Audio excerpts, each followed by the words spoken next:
Lúcifer destronado de William e Sharon C. Noeblin. Dedicatória. Este livro é dedicado com muito amor ao pastor Bob Walker e sua esposa, Jeanette, que tem sido para nós uma enorme bênção. Eles nos proporcionaram uma cobertura pastoral durante todo o tempo, tão longo e difícil, em que o estivemos escrevendo. Juntamente com os membros da nossa igreja, a Bethel Chapel, perseveraram em meio a numerosos ataques pessoais e inimagináveis batalhas espirituais por amor do reino e pela publicação deste livro. Não temos palavras para agradecer tudo o que fizeram. Oramos para que Deus os recompense por suas orações, pelo amor que a Ele demonstram e por sua obediência ao Senhor. Temos a consciência de que esta obra não poderia vir a lume sem o que eles tiveram de suportar, com paciência e resignação. Queremos também reconhecer as orações, a inspiração, a ajuda, o incentivo e a assistência de muitos que, com dedicação, contribuíram conosco nos estágios finais deste livro. Toda vez que se faz referência a pessoas, há sempre o perigo de se omitir o nome de alguém importante. Todavia, queremos agradecer ao Senhor e pedir que abençoe Marjorie Bennett, Doug Browning, Rob e Anna Gascoigne, o Tenente Larry Jones, Aaron Rash e Mary e Ania Starr. E, de um modo especial, queremos agradecer a todos que, anonimamente, intercederam por nós. Quanto ao mais, sede fortalecidos no Senhor e na força do seu poder. Revesti-vos de toda a armadura de Deus, para poderdes ficar firmes contra as ciladas do diabo, porque a nossa luta não é contra o sangue e a carne, e sim contra os principados e potestades, contra os dominadores deste mundo tenebroso, contra as forças espirituais do mal, nas regiões celestes.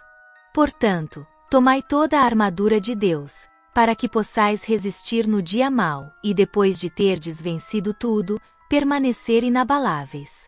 Estai, pois, firmes, cingindo-vos com a verdade e vestindo-vos da couraça da justiça. Calçai os pés com a preparação do Evangelho da paz. Embraçando sempre o escudo da fé, com o qual podereis apagar todos os dardos inflamados do maligno. Tomai também o capacete da salvação e a espada do Espírito, que é a palavra de Deus, com toda oração e súplica, orando em todo o tempo no Espírito, e para isto vigiando com toda perseverança e súplica por todos os santos. Efésios 6, 10 ao 18. Entronização. Nada mais do que a anarquia neste mundo é liberada, e um tempo de sangue e obscuridade, e, em toda parte, a postura de inocência é debelada. Os bons perderam toda a convicção. Os maus, porém, com impetuosa violência estão. Certamente algo está para se revelar. Certamente a segunda vinda não vai tardar. Mais uma vez as frevos desvanecem, mas agora posso saber que 20 séculos de um sono pesado tornam-se em pesadelo pela ação de um berço agitado. E para os rudes e cruéis, sua hora por fim chegou. Haverá indiferentes para com Belém que ainda hão de nascer? A segunda vinda de W.B. Yeats. Você não faz ideia do que seja acordar com uma necessidade de sentir gosto de sangue em sua boca. Você não pode imaginar o que é dirigir o carro à meia-noite, pelas ruas molhadas de chuva de uma cidade, torcendo para encontrar uma mulher solitária com quem possa satisfazer um forte desejo, e, ao mesmo tempo, com outra parte sua torcendo para que não a encontre, temendo o que realmente você possa fazer. L.O. Sem dúvida que esse é um pensamento apavorante, até mesmo ofensivo, para a maioria das pessoas. Tenha paciência comigo, porém, ao introduzi-lo num mundo por onde poucos têm andado. Isso lhe dará condições de compreender de onde vim, a fim de poder avaliar melhor o que Satanás pode fazer às pessoas, e o que é mais importante, o que Jesus Cristo pode fazer por elas. Eu costumava acordar com uma forte necessidade de sentir gosto de sangue em minha boca, tal como o fumante inveterado levanta-se tateando com a mão, procurando um maço de cigarros ao lado de sua cama. Meu despertar era diferente do da maioria das pessoas, pois acontecia no fim da tarde. Tinha arranjado trabalho à noite, primeiro como vigia, depois como entregador da edição matutina de um jornal. Geralmente, eu dormia num quarto pequeno, com as janelas totalmente revestidas com cortinas de veludo púrpura, para não deixar entrar um raio sequer de sol. Dormia no chão, tendo ao meu redor pinturas satânicas nas paredes e no teto, as quais tinham o propósito de serem portas de entrada para outras dimensões da realidade, outros universos. Em certas épocas do ano, quando eu enfrentava uma situação mais difícil, dormia num caixão funerário especialmente construído para mim, de acordo com prescrições ocultistas bem precisas, forrado no fundo com uma terra sagrada, trazida do cemitério católico da minha cidade natal. Muito desta terra ficava bem embaixo do meu travesseiro. Mas eu tinha necessidade de sangue. Diferentemente dos outros pecadores, interessados sexualmente no corpo de uma mulher, meu único interesse era o seu pescoço ou as suas artérias do fêmur. Minha vida era vivida praticamente nas trevas, e eu adorava entidades espirituais que eu chamava de os grandes seres da antiguidade. Lúcifer era apenas um deles, embora um dos mais importantes. Eu acreditava que esses seres estavam me transformando num ser imortal. Meus heróis eram homens como Nero, Hitler e Drácula, e eu acreditava ter contato diário com eles mediante o recebimento de espíritos. Eles me guiavam, eram espíritos destituídos de qualquer santidade, que serviam a um senhor também profano. E eu obedecia a eles com um prazer embriagador e sinistro. Como é que um ser humano pode degradar-se a tal ponto? Como pode alguém tornar-se tão pervertido e maligno, tendo de viver à custa de sangue humano? As respostas para estas perguntas encontram-se neste livro, na história real de alguém que foi vítima de uma trajetória maligna, da qual não há como escapar, exceto por meio de Jesus. 31 de outubro de 1959. A véspera do Dia de Todos os Santos veio sobre aquela cidade do interior, no meio oeste dos Estados Unidos, como um grande fantasma predador, com o som do seu esqueleto se arrastando pela noite afora. Era esse o segundo dia do ano preferido daquele garoto, só perdendo para o Natal. Todo ano, no dia de Halloween, ele vestia uma fantasia bizarra e saía para pedir doces, pipoca e chocolate, como é costume nos Estados Unidos. Ele gostava das guloseimas que ganhava, mas sentia que havia algo muito estranho na atmosfera daquele dia. O menino gostava do ar agradável do outono, perfumado com a fragrância das folhas secas se queimando. Apreciava também a camaradagem de seu melhor amigo, que com ele saía em busca das prendas por toda a cidade. E, naquela noite, havia certa sensação de perigo no ar, suficiente para tornar a amizade que os unia algo muito especial. Seus pais só estavam preocupados com o fato de ele nunca ter saído para pedir guloseimas no Halloween, trajando algo que tivesse uma aparência do mal e lembrasse um demônio ou um bruxo. Aquele ano não foi exceção. Ele saiu com uma roupa em farrapos e maquiado para parecer um mendigo. Seus pais lhe haviam ensinado, desde a idade em que pôde começar a sair para a brincadeira do Dia das Bruxas, que fantasmas, bruxas e demônios não existem. Mas o clima sinistro da festa criava uma espécie de temor seguro e cômodo, que fazia da condição de ter amigos a coisa mais desejável naquela noite. 10 anos se passaram até o dia em que a alegria do Halloween seria manchada como que por doces envenenados e pipocas com agulhas escondidas no melado. O charme daquela noite seria assim, sutilmente temperado, como se fosse uma bebida forte contendo uma pitada de algo desconhecido. E, ainda, para que tudo ficasse do jeito que o menino gostava, ele frequentava um colégio católico, que guardava feriado no dia de Todos os Santos, o que resultava, para ele, motivo de grande alegria, a falta de aula no dia seguinte. A estratégia dos dois meninos era percorrer de cima a baixo todas as ruas situadas na direção norte-sul daquela pequena comunidade e depois ir e no sentido das transversais leste-oeste. Era um vilarejo de menos de 1000 habitantes, de modo que aqueles meninos, cheios de energia e bastante animados, podiam perfeitamente passar por todas as casas, o que, para eles, era um verdadeiro divertimento. Quando chegaram à velha pensão da cidade, eles faturaram como nunca. A gerente tinha feito com que os seus hóspedes, em torno de 10, colocassem suas dádivas numa enorme mesa, na entrada da pensão, para que os meninos não precisassem subir e descer as escadas para os corredores. Os meninos haviam programado chegar lá bem cedo. Mesmo assim, suas sacolas já estavam quase pela metade. Seus pais os queriam de volta a casa por volta das 8h30 da noite. Assim, contavam ainda com mais de 1 hora.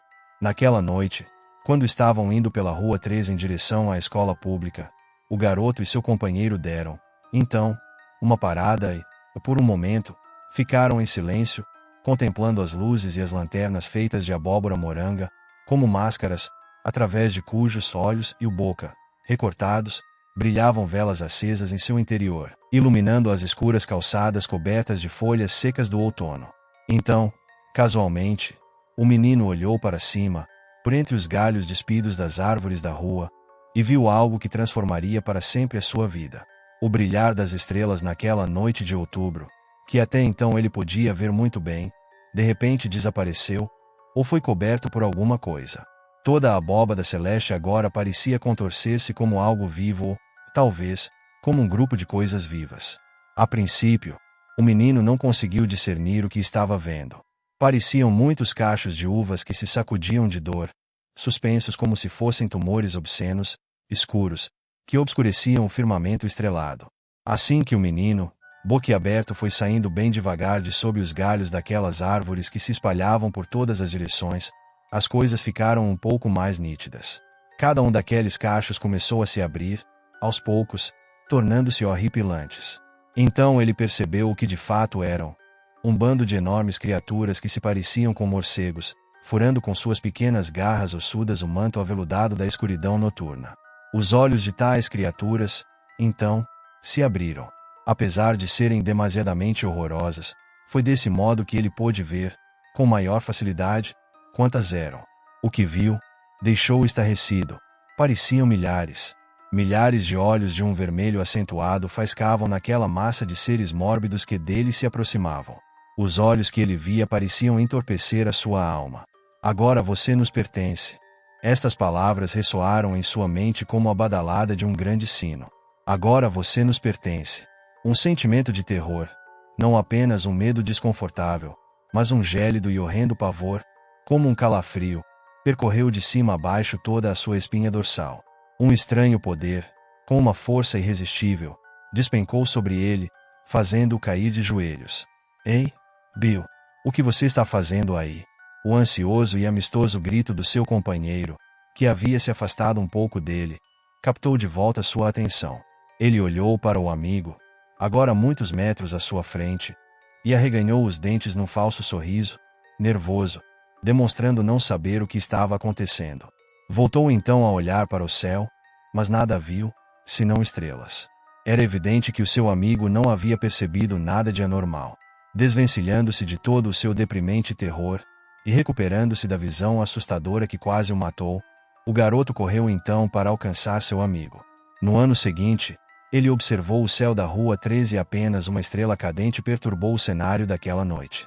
Desde então, a cada noite de Halloween, com o passar dos anos e avançando em sua adolescência, olhava para o céu para ver se aquelas horrorosas e desagradáveis criaturas de olhos vermelhos apareceriam de novo no céu. Mas nunca voltaram. Quando chegou à maturidade, ele se tornou cada vez mais fascinado pelo desconhecido. Passou a estudar a respeito de discos voadores, fantasmas, casas mal assombradas, parapsicologia e Triângulo das Bermudas. Devorava todos os livros sobre esses assuntos que podia encontrar, para a estranheza de seus pais. Todo ano, saía fielmente a cumprir o seu ritual do Halloween, mas jamais voltou a ter uma visão como aquela. Um encontro bem diferente daquele, no entanto, o esperava, alguns anos depois. Sua mente já havia sido preparada para encarar o desconhecido, o extraordinário. Além disso, naquela amaldiçoada noite de Halloween, uma porta se abrirá totalmente na alma do menino. Algo pernicioso, asqueroso, destrutivo e maligno viera entronizar-se nele. Ao ser alguém tocado pelas gélidas asas do submundo, parece que a pessoa, mesmo uma criança, fica excepcionalmente sensibilizada por certos momentos e lugares. É quando o véu que separa o nosso mundo real do mal supremo parece rasgar-se levemente, e um horror sem controle penetra em nosso tempo e espaço. Rhinelander, Wisconsin, 1965. Desde o início de sua adolescência, a cada 2 anos, o menino ia com seus pais a um local de veraneio junto às florestas do norte de Wisconsin. Eles alugavam uma cabana junto a um lago. Era um belo lugar. Certa ocasião, quando lá chegaram, numa noite de verão, o menino, agora um adolescente, estava no embarcadouro contemplando o lago. Era um local relativamente deserto, mas luminárias brilhavam por toda a margem. O fulgor das estrelas era excepcional. Ele desfrutava da beleza daquela noite e não lhe ocorria pensamento algum sobre espíritos ou coisas estranhas. De repente, Algo esquisito começou a acontecer ao seu redor. As árvores em torno do lago passaram a agitar-se, como que sacudidas por um forte vento, mas não estava ventando. Muito admirado e com certo medo, ele olhou para os pinheiros que balançavam de um lado para o outro. Parecia assistir à televisão com o som desligado. Ele chegou a tapar os ouvidos, testando-os, para ver se não estava tendo algum problema auditivo. Até mesmo o ruído noturno dos insetos e dos sapos havia desaparecido. Não fosse o suave barulho das águas roçando nos pilarrés do embarcadouro e o som ocasional de madeira contra madeira dos barcos presos que batiam nas águas, teria julgado que estivesse totalmente surdo. Veio-lhe, então, um pensamento de que talvez um OVNI, ou melhor, um disco voador, estivesse sobrevoando. Lera muito a respeito do aparecimento desses objetos desconhecidos e sabia que às vezes, nessas ocasiões, podem acontecer fenômenos meteorológicos estranhos. Podia ser esse o caso que estava ali presenciando, com a cessação de todos os ruídos da natureza viva. Mas o seu receio transformou-se rapidamente numa forte excitação quando desviou o olhar das árvores e o fixou no céu estrelado. Ele somente havia visto OVNIs espetaculares em ilustrações e filmes. Certa vez, chegou a observar apenas um par de luzes estranhas, muito longe, que poderiam ser discos voadores, mas talvez fossem balões meteorológicos ou algum avião fora da rota. Assim, naquele momento, o adolescente ficou ansioso e mordeu os lábios de nervosismo. Isso só poderia ser algo realmente fora de série. As árvores continuavam sendo agitadas cada vez mais, sem que se ouvisse ruído algum. Elas o fizeram lembrar-se de filmes a que assistira cujas árvores agitavam-se com a descida de um helicóptero. Continuou com os olhos fixos no céu. Finalmente, algo como um OVNI apareceu, mas diferente de tudo o que ele poderia jamais ter imaginado. Devagar, no longínquo horizonte, foi surgindo uma gigantesca escuridão. A princípio, parecia uma enorme esfera negra que eclipsava mais de um terço das estrelas no horizonte. Mas se movia numa velocidade que seria impossível para algo assim tão grande. Antes que tivesse tempo para qualquer reação, a esfera de total escuridão foi seguida por algo ainda maior, que efetivamente veio a obscurecer a maioria das estrelas no céu. Havia uma conexão entre os dois fenômenos. De repente, ele se deu conta de que estava vendo algo extraordinário, uma enorme silhueta de homem. Mal havia percebido isso quando aquela coisa gigantesca começou a se movimentar por toda a abóbada celeste. Ele via, no horizonte, aquela sombra vindo em direção à sua cabeça. O rapaz sentiu-se como uma formiga que vê um homem marchando sobre o seu formigueiro. Depois, quase todo o céu ficou escurecido por aquela enorme mancha negra. O rapaz teve, então, a impressão de ver um par de olhos vermelhos, o que o fez lembrar-se dos olhos daquele bando de seres noturnos que lhe apareceram na noite de Halloween, anos atrás. Isso o inquietou um pouco, mas a imagem durou apenas um segundo. A silhueta negra deu, então, um enorme passo, desaparecendo no horizonte atrás do rapaz. As estrelas voltaram a brilhar da forma normal. Não mais estavam obscurecidas. As árvores pararam de balançar. Gradualmente, os sons noturnos do lago voltaram à normalidade, e o rapaz ficou embasbacado, questionando consigo mesmo a natureza do fenômeno que acabará de presenciar.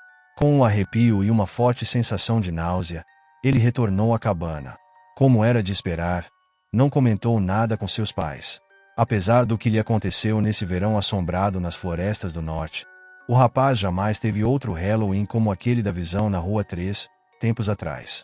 3 anos depois, em 31 de outubro de 1968, Bill Sanoebelen atingira a maioridade.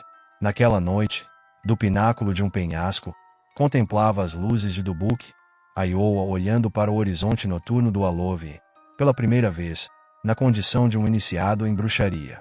Caça-fantasmas, ficamos no centro e supomos que o segredo está no centro, e o saber. Dubuque, Iowa, 1969. Era escuro como uma cripta naquele subsolo. Talvez porque estivéssemos sentados num lugar bem junto a uma cripta, no porão, embaixo do departamento de música da faculdade que eu frequentava. Éramos 5 ou 6 estudantes, sentados em círculo no chão, com as pernas cruzadas, de mãos dadas, no escuro. Invocávamos o espírito da mulher que escava sepultada do outro lado de 2 enormes portas de carvalho, naquele subsolo do departamento de música. O líder do círculo na nossa pequena seção espírita estava um ano à minha frente na faculdade e, sem dúvida, havia se desenvolvido mais do que eu em magia negra. Era Halloween, e nada melhor do que comemorá-lo invocando o espírito de alguém que tinha sido uma das pessoas de maior destaque naquela comunidade. A mulher fora sepultada no subsolo do departamento de música porque seu marido contribuíra não só para a construção da capela situada acima, como também para a edificação de vários outros edifícios no campus universitário. Tal como acontecia com os benfeitores na Idade Média, foi desejo seu que o túmulo da esposa ficasse instalado sob o altar principal da igreja que ele havia construído. Nosso líder, Dave, e não é esse o seu verdadeiro nome, clamou, em voz grave e bem fúnebre. Invocamos o espírito de F. W. Queremos penetrar o véu do além e falar com ela. Nada ouvimos, a não ser o nosso coração batendo um pouco mais forte do que o normal. Dave continuou. Ó F. Nós a invocamos. Rasgue esse véu e comunique-se conosco. Isso é tudo o que queremos. Dê-nos um sinal de que há vida além da morte. O silêncio que se seguiu criou um ambiente agourento, as trevas eram mais tangíveis a cada minuto. De repente, as enormes portas de carvalho que nos separavam do jazigo começaram a trepidar. A princípio, um tanto pausadamente, mas, depois de alguns segundos, nós, que nos encontrávamos sentados em círculo, ouvimos um ruído alto e estrondoso. Quase nos matamos, debandando, a toda, do porão, naquela noite fria de Halloween. Lá fora, respiramos bem fundo e fomos a uma pizzaria para avaliarmos nossa experiência parapsicológica. O que não sabíamos é que estávamos prestes a receber a lição de que com certeza o seu pecado vai ser descoberto. Eu era encarregado, na faculdade, de atender as pessoas na biblioteca do departamento de música, possuía, assim, uma chave do local. Foi desse modo que pudemos ir ao subsolo do departamento após o horário normal. Eu tinha de permanecer naquele departamento boa parte do tempo depois do expediente. Os estudantes de música costumavam vir a mim também com questões e problemas. Na semana seguinte à nossa sessão espírita, vários alunos, que nada sabiam da nossa tentativa de invocar o espírito de uma pessoa morta, pois mantivemos o caso em segredo entre nós, vieram até mim para fazer estranhas indagações, do tipo: quem está tocando o piano lá na sala 4? Tinham ouvido nitidamente o som do piano e chegaram a ir à sala 4 para verificar quem estava tocando, mas não encontraram ninguém. Aparentemente, tratava-se sempre da mesma melodia. Se isso não bastasse, certa noite eu estava na sala do chefe do departamento fazendo cópias de fitas cassetes para ele quando, inexplicavelmente, a mesma melodia surgiu nas fitas cassetes que eu estava copiando, sem qualquer explicação de como isso poderia ter acontecido. O departamento de música começou, então, a ganhar certa reputação. Um dia, um estudante corpulento ao entrar no departamento, foi imediatamente arremessado para fora por poderosas mãos invisíveis, com uma força tal que chegou a deslocar os seus ombros. De outra feita, uma freira viu uma mulher de baixa estatura, mas bastante robusta, descendo pelos corredores, trajando um vestido verde de cetim. Posteriormente, ficamos sabendo que a descrição da mulher coincidirá com o retrato oficial de F. W. Em outra ocasião, ainda, uma aparição atingiu-me em cheio. Eu tinha o cuidado de nunca ficar nas salas com a luz apagada. Por experiência, sabia que as pessoas que se aventurassem a entrar no departamento de música com as luzes todas apagadas, normalmente sairiam dali com lesões no corpo. Mas, numa noite, tinha acabado de sair do departamento com um casal de amigos, quando me dei conta de que havia esquecido alguma coisa. Voltei ao recinto, estando as luzes apagadas, e nem me lembrei de acendê-las. Mal havia dado alguns passos no hall de entrada quando senti uma coisa repugnante agarrar a barriga da minha perna esquerda, prendendo-a com garras abrasadoras. Em toda a minha perna que latejava, senti como se a pele estivesse queimando. Gritei e saí mancando do departamento, quase chorando de dor. O exame médico constatou que havia uma lesão do tipo queimadura, aproximadamente do tamanho de uma mão, na barriga da minha perna. Por várias semanas, depois desse incidente, tive que andar visivelmente mancando. Por estranho que pareça, durante cerca de 10 anos não cresceram pelos na região afetada. Um dos episódios mais espantosos, com respeito a essas coisas assombrosas, ocorreu quando a cidade de Dubuque foi atingida, certa noite, por forte tempestade. O mau tempo causou a interrupção do fornecimento de energia elétrica em todo o campus. Como eu era o encarregado da biblioteca do departamento, um dos alunos me pediu que ficasse vigiando as portas do departamento, trancadas. Foi com relutância que acedi, pois tinha ouvido falar de acontecimentos muito estranhos que ocorreram ali. Depois de algum tempo, o órgão começou a tocar dentro do departamento, mas eu não estava nada disposto a ir investigar o que estava acontecendo, pois teria de andar pelos corredores totalmente escuros. Após alguns minutos, o Deon desceu com uma lanterna e, muito bravo, perguntou quem estava tocando o órgão. Respondi-lhe que as portas estavam trancadas, e o que era mais espantoso, que o único órgão que havia no departamento de música era um aparelho elétrico. Ele me disse que isso era um absurdo, abriu a porta e, soltando uma imprecação, entrou. Assim que ele penetrou a escuridão do departamento, sua lanterna, misteriosamente, se fez em pedaços em sua mão. Saímos correndo de lá, enquanto o órgão continuava tocando. Tal como um contágio, os acontecimentos sobrenaturais foram se espalhando para as outras faculdades locais. Uma jovem, amiga de um dos rapazes presentes na reunião que detonara todos esses acontecimentos, e que agora considerávamos ignóbil, teve uma experiência e tanto. Ela sentiu a presença e depois viu uma enorme criatura, à semelhança de um lagarto, arrastando-se até a sua cama, no seu dormitório, enquanto, paralisada, assistia a coisa permanecer em cima do seu cobertor durante um período de tempo que parecia uma eternidade. Sua companheira de quarto, ao chegar, deparando-se com o intruso, gritou, assustada, e ele imediatamente desapareceu. Toda essa agitação causada pelo sobrenatural, no entanto, serviu apenas para alimentar o meu interesse pelo ocultismo. Decidi que, uma vez que eu havia contribuído para a vinda do espírito, tinha a responsabilidade de mandá-lo de volta para o seu descanso. Comprei, então, um manual de feitiçaria, intitulado A Maior Chave de Salomão em inglês, The Greater Key of Solomon, que continha rituais mágicos de exorcismo. Eu me dispunha a fazer o que fosse necessário para lançar naquele espírito tudo o que estivesse no livro, a fim de fazê-lo parar de vez. No dia do aniversário da morte da referida mulher, diversos amigos meus reuniram-se do lado de fora do porão da capela. Ali estavam para ver o que iria acontecer comigo. Eu abri a porta do departamento de música e, segurando o livro, fui até as terríveis portas de carvalho. Meu coração disparava como uma britadeira. Abri as portas que davam para o túmulo e entrei. O jazigo, em mármore, atingia 1 metro de altura do piso do subsolo. Eu já sabia disso, pois tinha feito previamente um reconhecimento do local à plena luz do dia. Agora, porém, a única 23 luz que havia era da rua, que vinha de um semicírculo de janelas que circundavam a enorme cripta. Fazia tanto frio no local que dava para ouvir a minha respiração ofegante. Eu sabia, de meus estudos, que um frio sobrenatural é sinal de um elevado grau de atividade paranormal. Andei, então, em volta do túmulo e comecei a recitar o ritual de exorcismo do livro, com a voz mais firme e autoritária que eu conseguia naquelas circunstâncias.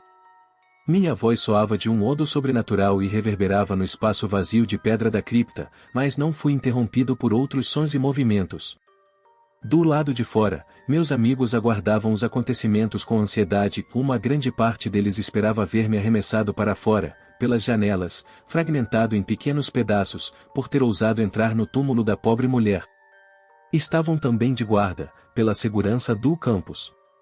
Lá dentro, finalmente, concluí todo o ritual, um tanto enfadonho. Então, conjurei o espírito a que fosse embora e que nunca mais retornasse. Contive minha respiração por um instante, para ver se algo acontecia. Nada aconteceu. Finalmente, num ato de triunfalismo jovem, subi no túmulo e desafiei a temível F.W. a fazer alguma coisa. Nada. Depois de alguns minutos, fechei o livro, deixei calmamente a cripta, saí e tranquei a porta do departamento de música. Meus amigos se alegraram quando me viram, mas, no fundo do meu coração, eu achava que eles estivessem esperando uma manifestação visível e espetacular, com raios e luzes saindo do lugar. Pelo que sei, isso foi o fim das ocorrências paranormais no departamento de música. Fiquei conhecido como o exorcista ou da faculdade. Toda essa minha experiência contribuiu para apoiar ainda mais minha crença nos poderes da magia e do ocultismo. Minha carreira como feiticeiro tinha, oficialmente, começado. Dubuque, Loa 1973.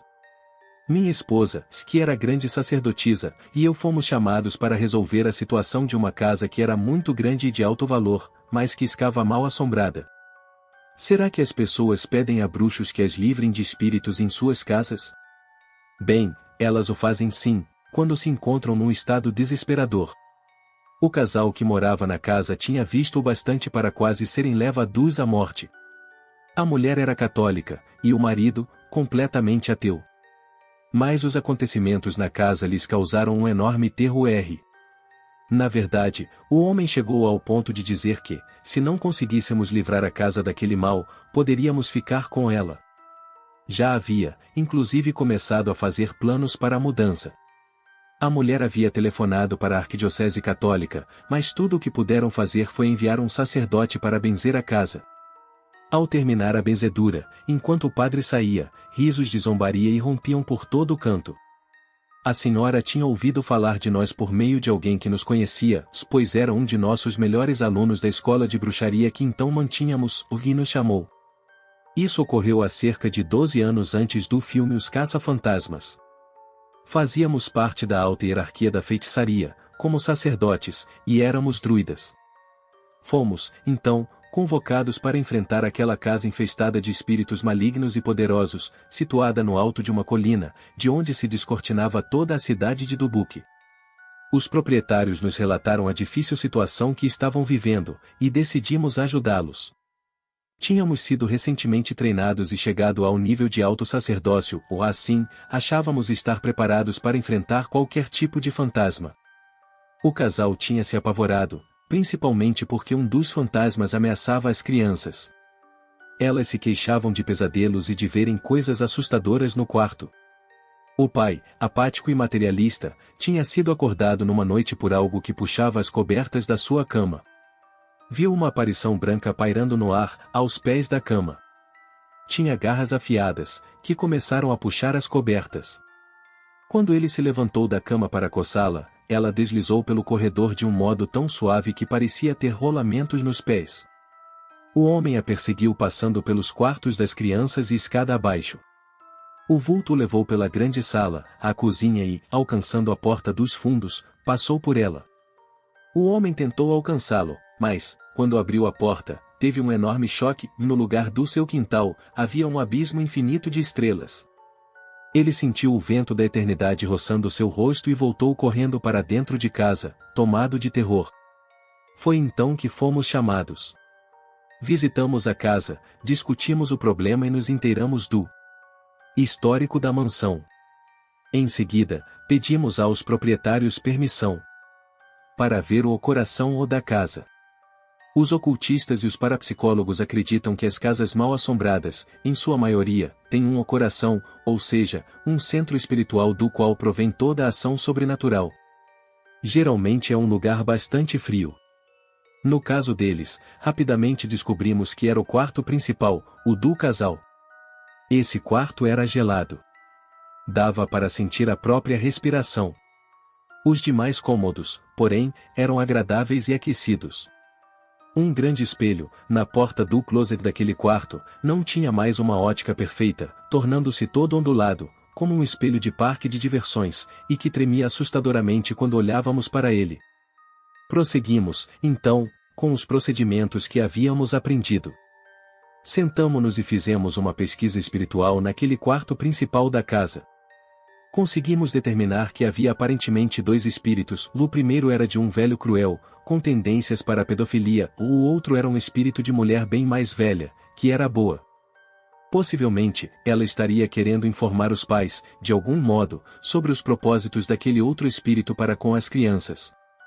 Essa informação nos foi dada por nossos espíritos guias, que também eram seres desencarnados, mas bons sujeitos, se assim pensávamos. Vimos que a casa estava realmente bastante assombrada, de modo que decidimos trazer conosco, na noite seguinte, todos os feiticeiros do nosso grupo. Pedimos-lhes que fizessem círculos de proteção em torno da família, para que nenhum dos familiares fosse possuído pelos espíritos em fuga que esperávamos expulsar. Minha esposa e eu levamos para o andar de cima os 2 principais feiticeiros do nosso grupo, uma mulher e um homem, e ali realizamos nossos feitiços de forma a incrementar, por algum tempo, o poder que achávamos que os nossos bruxos possuíam. Mas, mesmo com a experiente liderança de minha esposa, nada estava dando muito certo. Em determinado momento, ela brandiu ostensivamente o seu punhal de feiticeira e perseguiu um dos espíritos escada abaixo até a porta dos fundos. Viu-se, também, diante da abertura de um abismo cheio de estrelas, em vez do quintal. Finalmente, num ato de desespero, fez uso do nome que bem poucos feiticeiros terão coragem de até mesmo pronunciar. Ela gritou: "Em nome de Jesus Cristo, ordeno que todos os espíritos saiam daqui." Foi como se um estrondo sobrenatural atingisse toda a casa, e imediatamente a opressão desapareceu. Foi como sentir de novo o sol no rosto depois de uma tempestade. Como cada um de nós estava trabalhando num quarto diferente da casa, eu não tinha ciência do que exatamente Sharon tinha feito. Naturalmente, presumi que nossos rituais tinham tido êxito e nem me preocupei mais com o assunto. Nós 2 e os demais do grupo fomos, então, para o andar térreo, e o casal proprietário nos disse sentir que a casa estava ótima. Naturalmente acharam ter sido pelos nossos poderes místicos ou altamente desenvolvidos que a opressão desaparecera. Mas aquela noite ainda não terminara. Sentamo-nos na sala de estar para tomar um chá, enquanto nos deliciávamos com o sabor da nossa vitória, quando de repente um som de um uivo, horripilante, irrompeu naquela noite. Seguiu-se a ele o barulho de um forte impacto, como se alguém tivesse dado um tiro de canhão na porta de entrada. Corremos até a porta e a abrimos. Vimos à nossa frente o gato da casa, tremendo de forma incontrolável, tomado de um terrível pavor. Olhando com atenção para a porta, pareceu-nos que alguém, ou alguma coisa, tinha arremessado o gato com uma incrível violência contra a porta. O pobre gato estava tão aterrorizado que tinha se arranhado todo. A dona da casa nos informou que o bichano era tão bravo que já tinha até enfrentado cães 2 vezes maiores do que ele. Ela, então, o pegou e, quando o colocou no chão, ele disparou e foi esconder-se debaixo do sofá, tremendo de medo, e ali permaneceu por muitos dias. Uma pequena camada de neve cobria o gramado lá fora, mas não havia pegadas humanas sobre a neve em parte alguma nas proximidades da entrada da casa, tampouco pegadas do gato. Assim, concluímos que os espíritos, ao saírem da casa, vingaram-se no gato da família, arremessando-o contra a porta. Não obstante esse pequeno incidente, tanto nós como a família nos sentimos satisfeitos com o final de tudo. Os espíritos nunca retornaram, e o casal nos enviou um cheque de valor mais que suficiente para o pagamento de nossos serviços. Milwaukee, Wisconsin, 1975.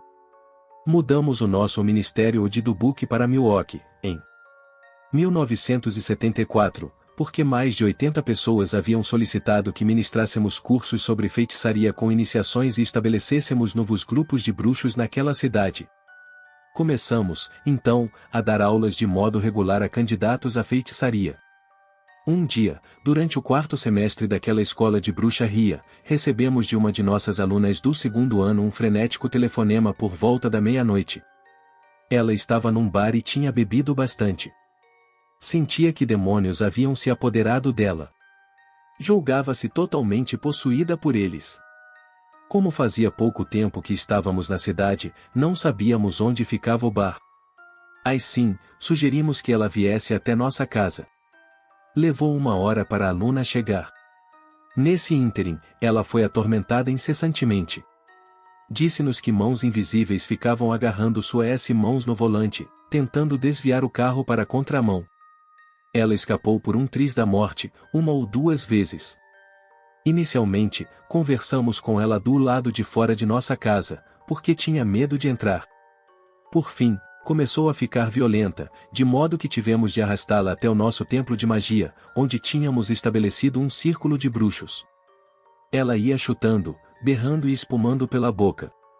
A mulher estava totalmente fora de si, espumando e gemendo lamuriante como uma banshee bruxa que, na crença popular irlandesa, prevê a morte de uma família. Pegamos as nossas cordas de bruxaria e a amarramos, conforme prescrito pelos feiticeiros, para não nos atingir nem se machucar. Àquela altura, eu me sentia bastante confiante, pois, como parte do meu treinamento ocultista, havia iniciado meus estudos de preparo para o sacerdócio da Igreja Católica Romana Antiga, igreja existente nos Estados Unidos ou de Roman Catholic Church, que se declara sucessora da Igreja Católica Histórica, não sendo ligada ao Vaticano, e já recebido o grau menor de ordenação. Significa que eu havia recebido a santa ordenação de exorcista e com ela, supostamente, o poder de expelir demônios. Considerando todo o nosso treino 29.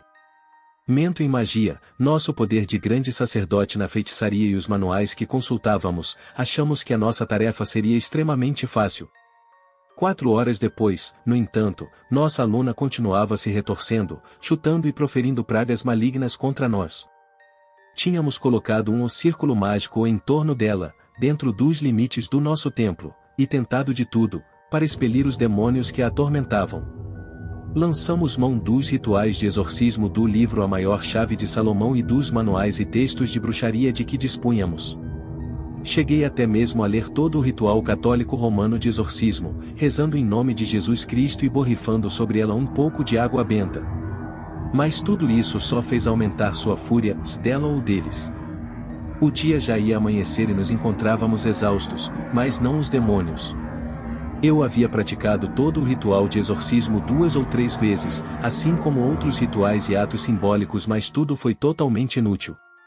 Finalmente, minha esposa, Sharon, suspirou, desesperada, pondo para trás o cabelo que lhe caía sobre os olhos, e me olhou como quem dissesse, neste caso, nada funciona. Sharon, então, pôs as mãos sobre a cabeça da mulher, depois de já ter feito isso inúmeras vezes, mas agora dizendo: em nome de Jesus Cristo, eu ordeno que todos os demônios que estão nesta mulher saiam agora. A infeliz mulher deu um berro tão forte que por pouco não levantou o teto da casa. Seu corpo se levantou, arqueando-se, retesado, mas, em seguida, ela desmaiou, caindo inerte no chão como morta. Pela primeira vez, depois de várias horas, houve silêncio naquele quarto em penumbra. Voltei-me para Sharon, um tanto ofendido. Ela sacudiu os ombros, como que dizendo, vi daí, e curvou-se para ajudar a mulher, que começava a voltar a si, recuperando a consciência. Meia hora depois, ao nascer do sol, pudemos, então, despedi-la advertindo-a de que deveria manter-se longe de bares do tipo daquele que frequentara. Contudo, meu ego, como homem, fora atingido. Não conseguia entender mesmo que houvesse alguma magia no uso do nome de Jesus Cristo, porque esse nome funcionara de imediato, sem esforço algum, quando Sharon o mencionou, mas não tivera efeito algum quando eu o tinha usado, várias vezes, dentro de um grande e bem elaborado ritual de exorcismo.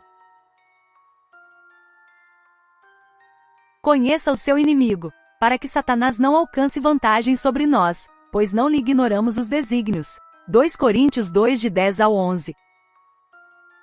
Como o capítulo anterior demonstrou, há de fato bruxos e satanistas por aí. Digo isso, porque fui um deles.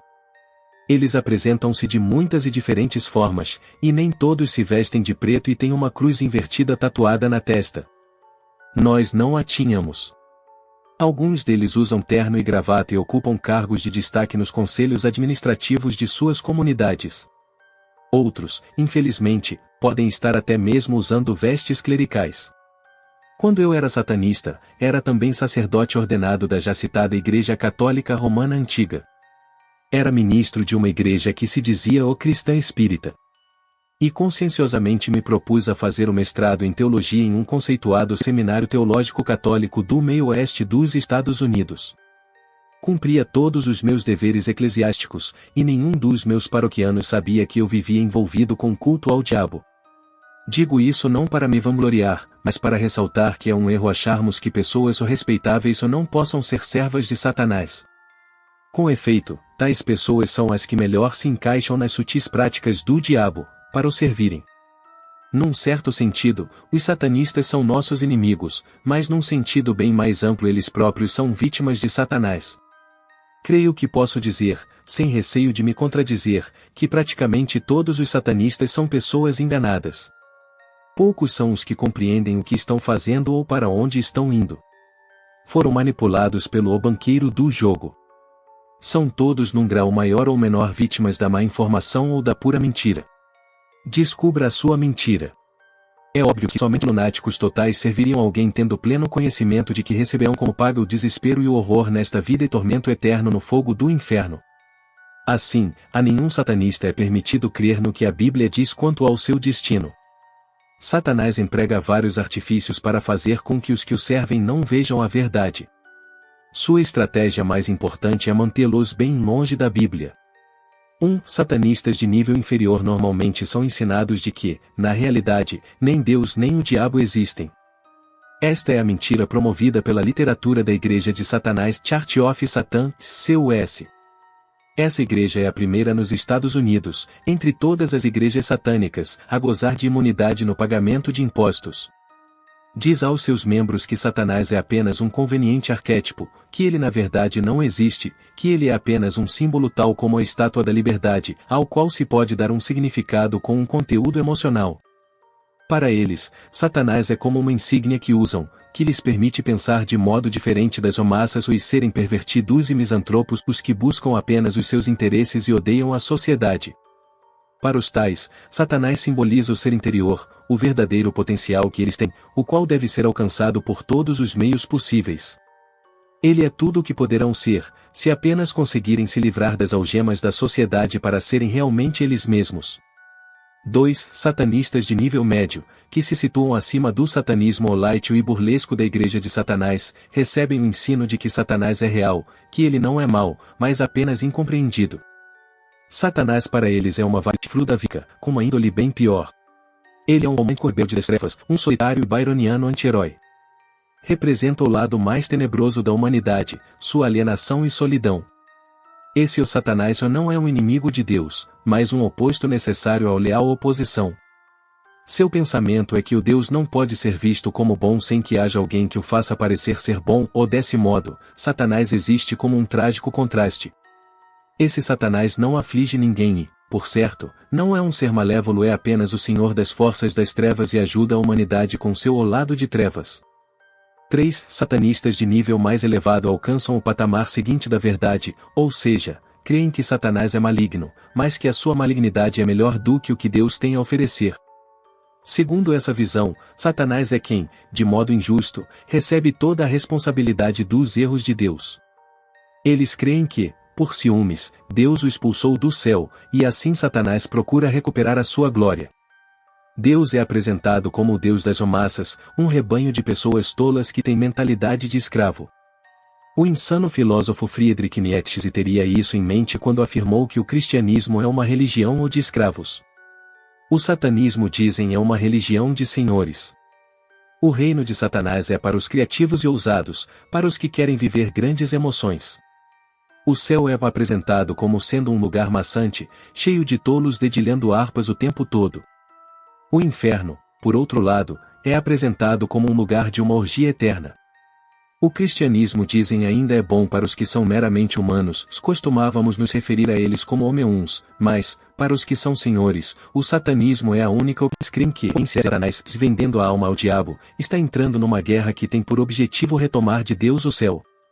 Deus é visto como usurpador, e Satanás como o governante de direito do céu. Desse modo, Satanás é tido como um grande herói libertador, lutando contra um rei imperial.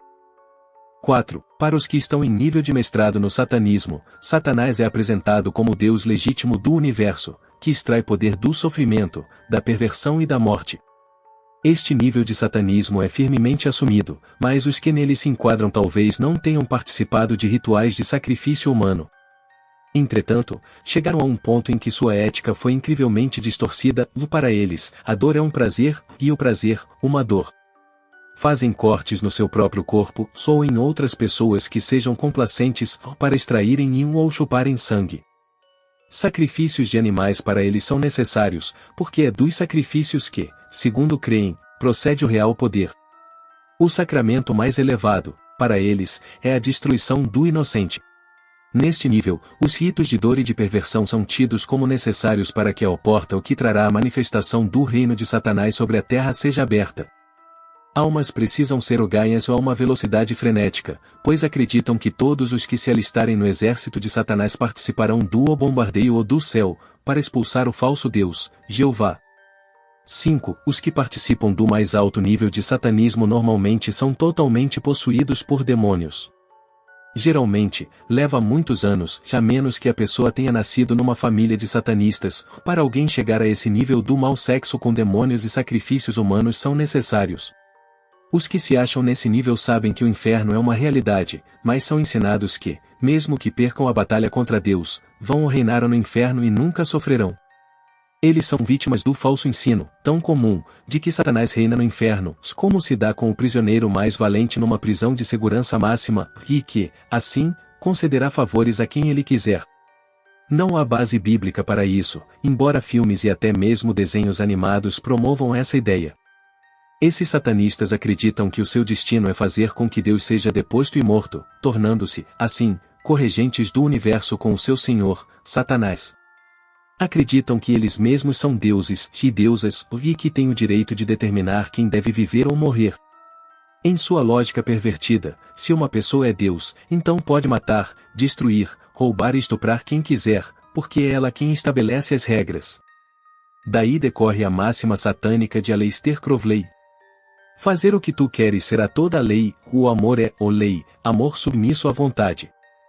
Para eles, o amor tem de subordinar-se à vontade satânica do Senhor de todas as magias. Paradoxalmente, eles sabem, no entanto, que Satanás é um cruel senhor que impõe tarefas a seus subordinados. Não é mais aquele rebelde romântico, agora, ele é mais como o chefe supremo do crime, que tortura e castiga sem piedade seus. Ele é o capo de capo, ao passo que eles, de Satanás, são seus afilhados. Eles acreditam grande poder e prerrogativas especiais, mas no fundo sabem que o seu reinado é bastante vulnerável. Um só movimento errado, e o seu capo se voltará contra eles e os punirá com extrema severidade. Foi-lhes ensinada ainda a mentira de que não há alternativas para as suas vidas, e o Deus do céu jamais os receberá, uma vez que já praticaram atos demasiadamente perversos e malignos. E que, se tentarem sair ou desertar para o outro lado, serão mortos de um modo horrível e torturados eternamente no além. Sem dúvida, o que já viram de torturas e sacrifícios humanos é mais do que suficiente para saberem até que ponto vão os horrendos atos maldosos que Satanás e seus escravos humanos lhes poderiam fazer. É muito importante para o cristão que quer ganhar almas compreender que tais satanistas encontram-se totalmente convencidos de que o venderam a alma ao diabo e que Jesus não pode fazer nada para os salvar. Essa mentira precisa ser primeiramente desfeita para que o testemunho do Evangelho seja eficiente. Eles acreditam que estão fora do alcance da salvação. Esta é uma das razões pelas quais este livro foi escrito. Queremos que todos saibam, os satanistas e os que nunca se envolveram com o satanismo, que eu tinha vendido minha alma a Satanás, mas uma simples oração ao Senhor Jesus Cristo quebrou esse pacto em apenas 1 minuto. Eu e minha esposa somos hoje cristãos cheios de alegria, vivos e vitoriosos, e já se passaram cerca de 20 anos desde o dia em que nos desligamos de Satanás e pedimos a Jesus Cristo que se tornasse nosso novo Senhor. Embora por diversas vezes os servos de Satanás tenham nos perseguido, o Senhor Deus, o Rei de todo o universo, Jesus Cristo, sempre chegou um pouco antes do que eles. Temos sido guardados por Ele o tempo todo, praticamente sem esforço algum. Outro Cristo? Quem de fato é?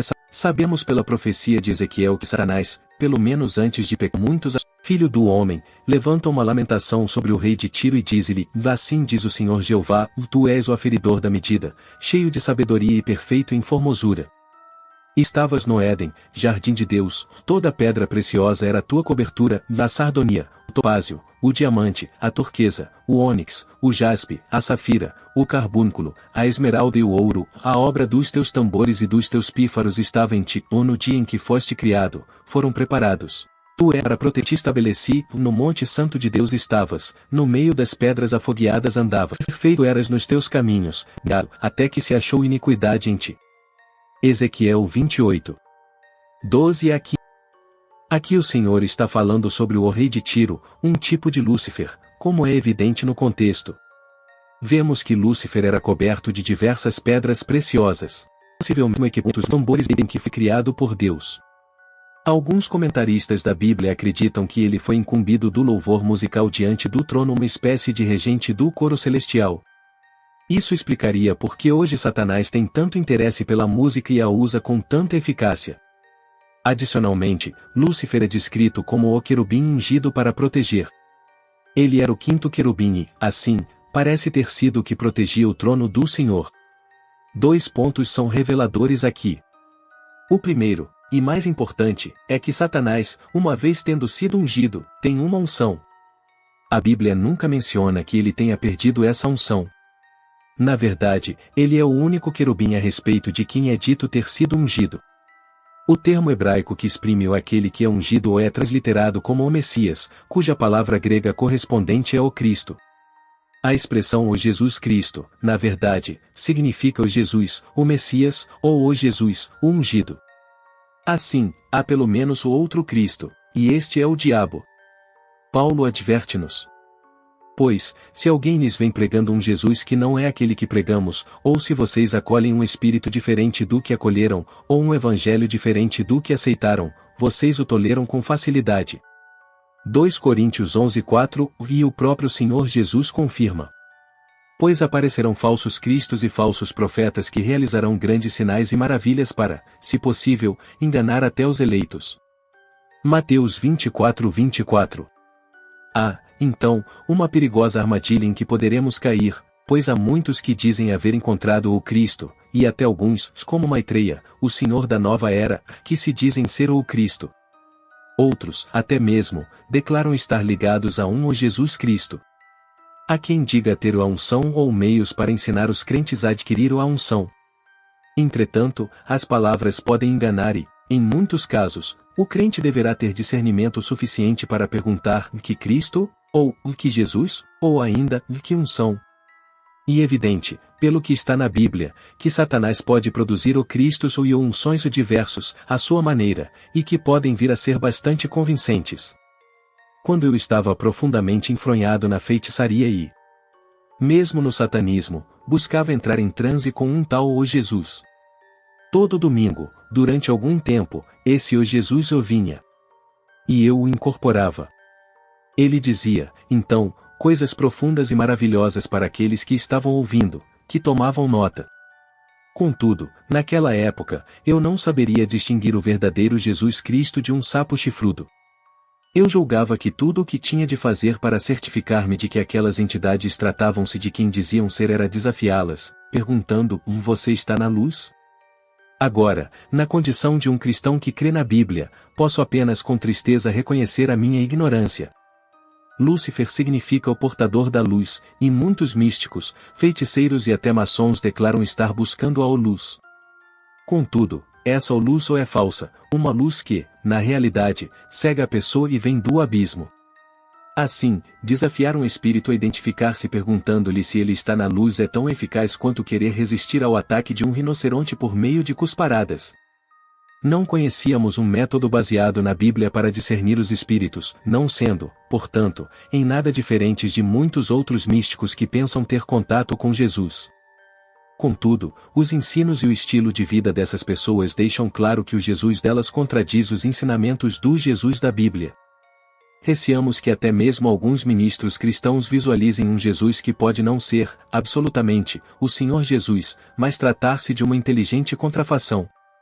Não estamos atacando esses pregadores, pois acreditamos que, na maioria dos casos, sejam sinceros em seu propósito de servir a Deus. Tais ministros precisam, no entanto, submeter suas visões e mensagens, cuidadosamente, ao escrutínio da palavra de Deus, Isaías 8:20, e ao discernimento de outros homens de Deus, 1 Coríntios 14:29. Frequentemente, as pessoas acham que têm uma unção de Deus ou que o Senhor lhes disse ou tais e tais coisas, quando, na verdade, estão sendo enganadas por outra unção. Em capítulo mais adiante, consideraremos o assunto de como podemos pôr à prova os espíritos para termos a certeza de que o que estamos recebendo provém, de fato, do verdadeiro Deus, Satanás e suas limitações.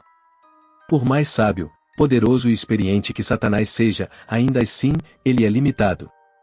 E isso faz toda a diferença. 1. Satanás não pode estar em mais de um lugar ao mesmo tempo. Ele depende de linhas de comunicação com suas tropas.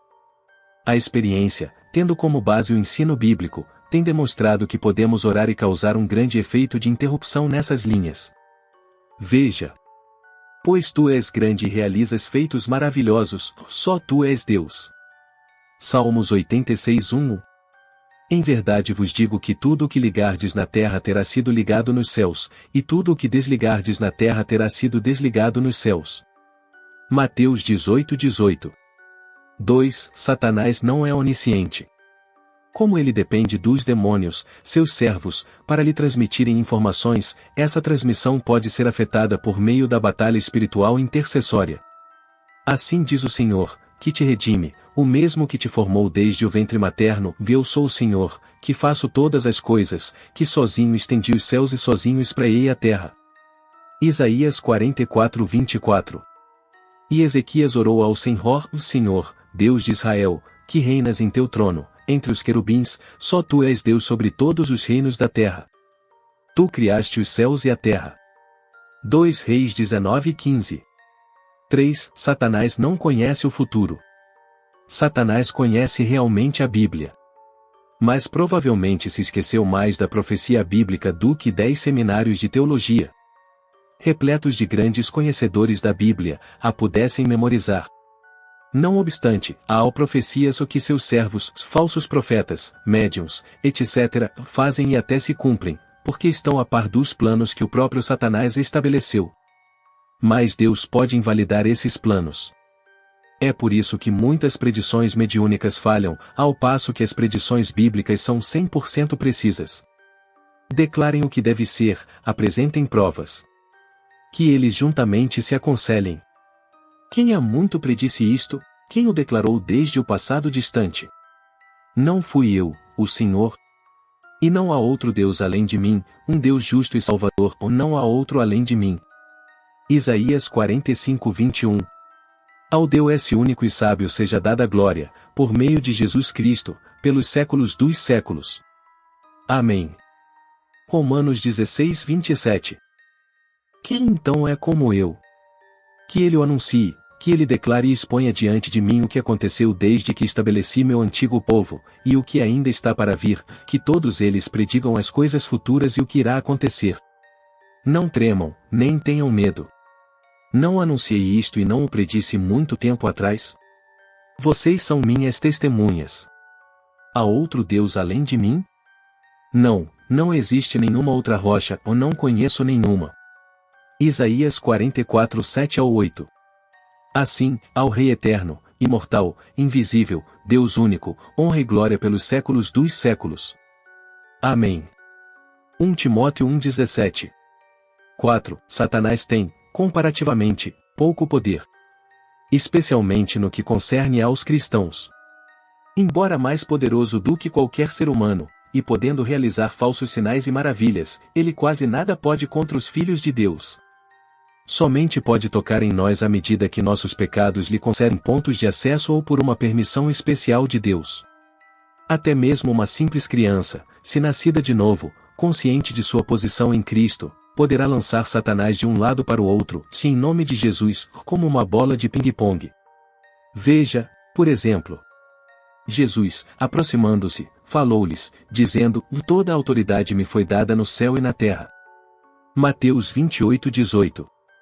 Estes sinais hão de acompanhar aqueles que creem em meu nome, e expelirão demônios, falarão novas línguas, pegarão em serpentes, e, se alguma coisa mortífera beberem, não lhes fará mal, ou se impuserem as mãos sobre enfermos, eles ficarão curados.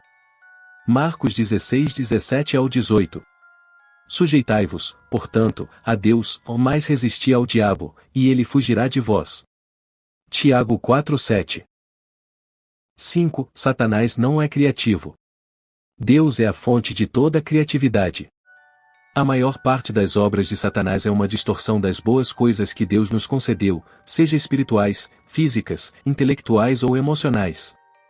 O diabo ainda continua reciclando as mesmas velhas mentiras usadas por ele, centenas e centenas de anos atrás, sabedor de que os homens normalmente não estudam a história da igreja.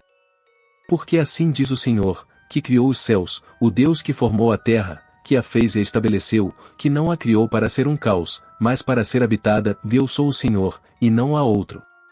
Isaías 45:18. No princípio era aquele que é a palavra. Ele estava com Deus, e era Deus. Ele estava com Deus no princípio. Todas as coisas foram feitas por intermédio dele, ou sem ele, nada do que existe teria sido feito. João 1:1-3. Pois, por meio dele, Deus criou tudo, no céu e na terra, tanto o que se vê como o que não se vê, inclusive todos os poderes espirituais, as forças, os governos e as autoridades. Por meio dele e para ele, Deus criou todo o universo. Antes de tudo, ele já existia, e, por estarem unidos com ele, todas as coisas são conservadas em ordem e harmonia. CL 1:16-17. 6. Satanás é egomaníaco. O orgulho do diabo o leva a intrometer-se em tudo. É por isso que Deus se agrada em estar sempre humilhando-o por meio de nós, seus frágeis instrumentos humanos. Satanás, na verdade, pensa que poderá vencer, apesar de o livro de Apocalipse proclamar seu destino final e de suas históricas derrotas em sua oposição a Deus. Seu orgulho, a causa de sua queda, continuará sendo ainda sua ruína, vez após vez. Ele cometeu o seu último erro, o de crer em suas próprias mentiras. Tu dizias no teu coração, Deus subirei ao céu, ou acima das estrelas de Deus exaltarei o meu trono e no monte da congregação me assentarei, nas extremidades do norte, ou subirei acima das mais altas nuvens e serei semelhante ao Altíssimo. Isaías 14:13-14. 7. Satanás não consegue compreender a compaixão, o quebrantamento e o autossacrifício. É por isso que essas áreas são precisamente as que Deus usa para continuamente frustrar os planos do inimigo. Deus se utiliza da nossa fraqueza, junto com a sua graça, para derrotar os planos de Satanás. Por não conseguir compreender esses sentimentos, Satanás os considera como sendo as áreas da natureza humana mais difíceis de serem previstas e entendidas. Ele, a todo momento, é surpreendido pelas obras que o Espírito Santo tem capacitado simples cristãos a realizar, em submissão ao Senhor. Tende em vós o mesmo sentimento que houve também em Cristo Jesus, pois ele, subsistindo em forma de Deus, não julgou como usurpação o ser igual a Deus, ou antes, a si mesmo se esvaziou, assumindo a forma de servo, tornando-se em semelhança de homens, e, reconhecido em figura humana, a si mesmo se humilhou, tornando-se obediente até a morte de cruz. Filipenses 2:5-8. Porque a loucura de Deus é mais sábia do que os homens, e a fraqueza de Deus é mais forte do que os homens. 1 Coríntios 1:25. Então, ele me disse, a minha graça te basta, porque o poder se aperfeiçoa na fraqueza. De boa vontade, pois, mais me gloriarei nas fraquezas, para que sobre mim repouse o poder de Cristo. 2 Coríntios 12:9. 8. Satanás não é Deus. Isto pode parecer óbvio, mas este fato expressa uma diferença bem maior do que todos os 7 fatores anteriores juntos. Há mais poder numa só gota do sangue de Jesus Cristo do que em todas as legiões satânicas. Isso deixa Satanás tomado de ódio. Eu sou o Senhor, e não há outro, além de mim não há Deus, e eu te cingirei, ainda que não me conheces. Para que se saiba, até ao nascente do sol e até ao poente, que além de mim não há outro, e eu sou o Senhor, e não há outro. Isaías 45:5-6. Ouve, Israel, o Senhor, nosso Deus, é o único Senhor. Deuteronômio 6:4. Louvado seja o nome de nosso Senhor Jesus Cristo. Notas. Aleister Crowley, de 1875 a 1947, foi o filósofo satânico e ocultista que mais se destacou até agora em nossa época.